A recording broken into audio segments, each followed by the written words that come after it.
When I was a kid, នៅពេលដែលខ្ញុំនៅវ័យក្មេង I listened to what my dad said most of the time. ភាគច្រើនខ្ញុំស្ដាប់នៅអ្វីដែលឪពុករបស់ខ្ញុំនិយាយមកកាន់ខ្ញុំ When I became a teenager, នៅពេលដែលខ្ញុំជាយុវជន I thought I knew everything better. ខ្ញុំគិតថាខ្ញុំស្គាល់អ្វីល្អប្រសើរហើយ And I did a lot of things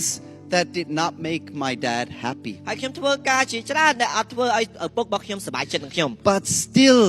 he loved me. ប៉ុន្តែឪពុករបស់ខ្ញុំនៅតែស្រឡាញ់ខ្ញុំ He never stopped loving me. គាត់អត់ដែលឈប់ស្រឡាញ់ខ្ញុំទេ If God is your father, បើសិនជាព្រះជាម្ចាស់គឺជាឪពុកអ្នកទាំងអស់គ្នា how is your relationship with him? តើទំនាក់ទំនងអ្នកជាមួយនឹងទ្រង់យ៉ាងម៉េចដែរ Are you honoring him? តើអ្នកទាំងអស់គ្នាកំពុងតែគោរពនៅអ្វីដែលព្រះអង្គមាន Only when we know God, ប៉ុន្តែនៅពេលដែលយើងចាប់ផ្ដើមស្គាល់ព្រះនាមព្រះអង្គ know God as a father, ស្គាល់ព្រះនាមព្រះអង្គក្នុងនាមជាឪពុកឬក៏បិតារបស់យើង we can know his love. យើងអាចស្គាល់អំពីសេចក្តីស្រឡាញ់ព្រះអង្គ We can know his peace. យើងអាចស្គាល់អំពីសន្តិភាពរបស់ព្រះអង្គ If you agree, click the like button បើសិន right ជា now.